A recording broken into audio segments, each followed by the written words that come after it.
हाँ, ये class 9th का मोशन के बारे में पढ़ेंगे। चैप्टर 2 है क्लास 9th का ये। मोशन का मतलब होता है गति। इसके बारे में इसमें पढ़ना है, मोशन के बारे में।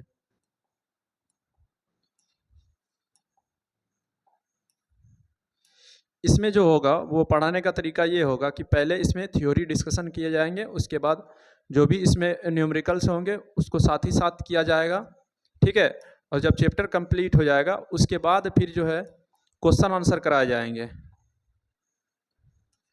ठीक है। तो हम इस चैप्टर में पढ़ेंगे मोशन। ये चैप्टर का नाम है मोशन, जिसको हम बोलते हैं गति, हिंदी में बोलते हैं इसको गति। अब मोशन किसको कहते हैं ये सारे चीज़ हम पहले पढ़ा चुके हैं। आज जो नया टॉपिक स्टार्ट होगा वो है चाल और वेग में अंतर। चाल और वेग में क्या अंतर है, इस चीज़ को इसमें पढ़ेंगे, ठीक है। तो चाल और वेग में अंतर को समझने से पहले इस चीज़ को समझ लीजिए। चाल किसको कहेंगे और वेग किसको कहेंगे। चाल या वेग, चाल का मतलब ये होता है कि इसमें सिर्फ परिमाण होते हैं। इसमें क्या होते हैं, सिर्फ परिमाण होते हैं। परिमाण का मतलब ये हुआ कि कितना किलोमीटर पर घंटा के हिसाब से ये चल रहा है, ठीक है। तो उसको हम बोलते हैं परिमाण, ठीक है। और वेग क्या होता है कि कितना किलोमीटर के हिसाब पर घंटा या पर मिनट के हिसाब से ये चल रहा है और ये किस दिशा में चल रहा है, इस चीज़ को हम बोलते हैं वेग।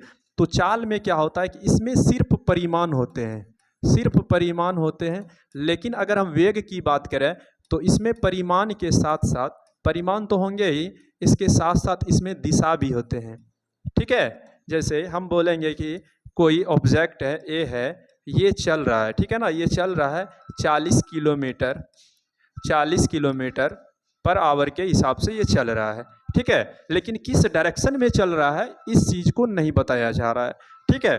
अब यही चीज़ अगर हम वेग की बात करें तो वेग का ये मतलब होता है कि कोई ऑब्जेक्ट है, ठीक है, एक कोई ऑब्जेक्ट है और ये चल रहा है 40 किलोमीटर पर आवर। लेकिन ये डायरेक्शन इसमें, इसके साथ साथ इसमें डायरेक्शन भी दिए रहते हैं कि ये चल रहा है, मान के चलो पूरब के दिशा में चल रहे हैं, ठीक है। किस डायरेक्शन में चल रहे हैं, पूरब के दिशा में।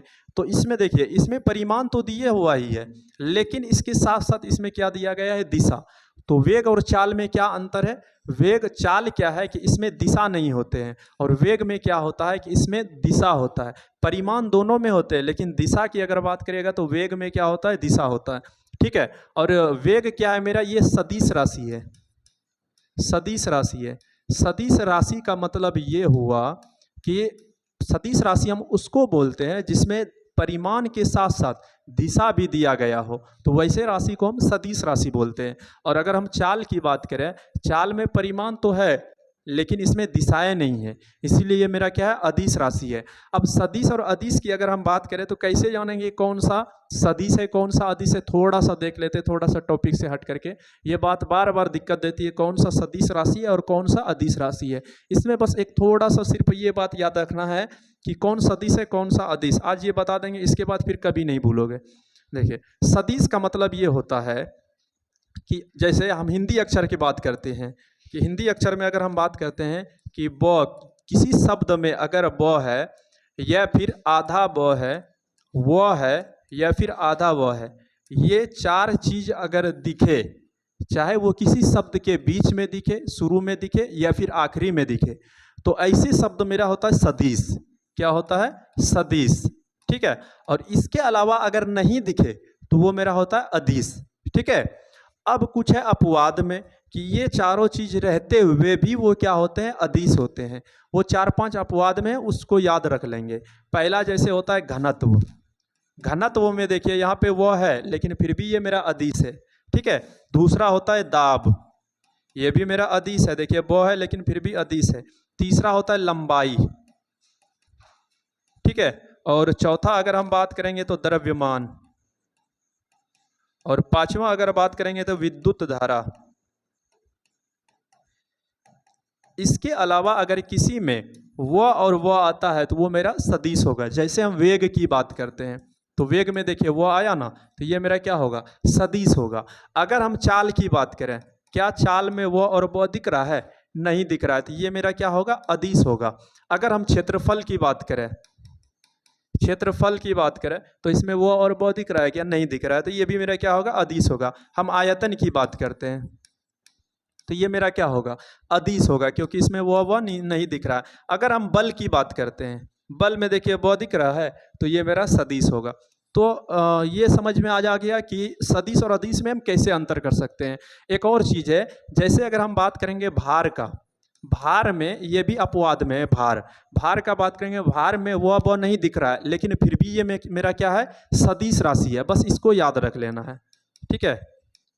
इधर ये वाला अपवाद में है कि वो रहते हुए भी मेरा ये अदिश राशि है, और इसमें वो नहीं रहते हुए भी ये मेरा सदिश राशि। बस इतना सा याद रखना है, उसके बाद फिर कभी ये नहीं भूलिएगा, ठीक है। तो आज के बाद ये आशा करते हैं कि फिर कभी ये नहीं भूलिएगा, ठीक है। अब चाल और वेग में हम अंतर को दिखाते हैं। चाल और वेग में क्या अंतर है? चाल में क्या होता है कि सिर्फ परिमाण होते हैं, इसमें दिशाएं नहीं होती है, ठीक है। चाल में क्या होते हैं? परिमाण होते हैं, इसमें दिशाएं नहीं होती है। जब परिमाण होगा तो वही ना चेंज होगा, दिशा तो इसमें है ही नहीं, तो दिशा से चेंज लेने से कोई मतलब नहीं है, ठीक है। तो चाल में क्या होगा? चाल में किस चीज़ में परिवर्तन होंगे? सिर्फ परिमाण में परिवर्तन होंगे, इसमें दिशा है ही नहीं, तो दिशा में कहाँ से हम परिवर्तन करेंगे, ठीक है। अगर हम वेग की बात करते तो वेग में मेरा परिमाण भी होते हैं और इसके साथ साथ दिशाएं भी होती है, ठीक है। तो इसमें हम दोनों चीज में चेंजिंग कर सकते हैं। किसमें? पहला तो इसके परिमाण में चेंजिंग कर सकते हैं, दूसरा इसके दिशा भी बदल सकते हैं, ठीक है। तो वेग में क्या होता है? वेग में परिवर्तन दिशा और क्या होता है? परिमाण, दोनों हम कर सकते हैं, ठीक है। तो वेग में होता क्या है? परिमाण भी होता है और दिशा भी होता है, और इन दोनों को भी हम चेंज कर सकते हैं। इसको हम आइए एग्जांपल से देखते हैं कैसे कर सकते हैं। मान के चलो ये कोई ऑब्जेक्ट है और ये भी कोई ऑब्जेक्ट है, ये वाला, ठीक है। तो ए चल रहा है 15 किलोमीटर पर आवर, ये कौन सा डायरेक्शन में चल रहा है? पूरब में, ठीक है। और दूसरा पिंड है, ये भी चल रहा है 15 किलोमीटर पर आवर, लेकिन ये चल किस डायरेक्शन में रहा है? पश्चिम डायरेक्शन में। तो बताओ यहाँ पे दिशाएं चेंज हुआ या नहीं हुआ? दिशाएं चेंज हो गया, लेकिन दोनों का चाल तो एकदम सेम है, ठीक है।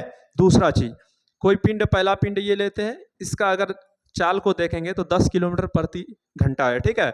और दूसरा अगर बात करेंगे दूसरा पिंड, तो ये कितना है? 15 किलोमीटर प्रति घंटा है, ठीक है। लेकिन अगर दिशा की बात करेंगे, दिशा दोनों का यहाँ पे देखिए पूरब सेम है क्या? यहाँ पे थोड़ा इसको क्लियर कर लेते हैं। देखिए दूसरा अगर बात करेंगे दूसरा का, तो इसमें क्या है कि पहला ऑब्जेक्ट का देखिए कितना किलोमीटर पर आवर के चल रहा है?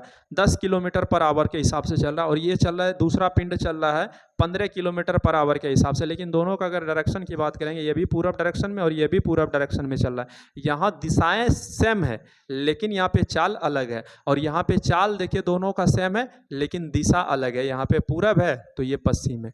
तो इस तरह से हम कह सकते हैं कि वेग में दिशा के साथ साथ हम परिमाण को भी बदल सकते हैं। लेकिन अगर हम चाल की बात करेंगे तो चाल में सिर्फ परिमाण होते हैं, और सिर्फ इसमें हम किसको बदल सकते हैं? सिर्फ परिमाण को बदल सकते हैं।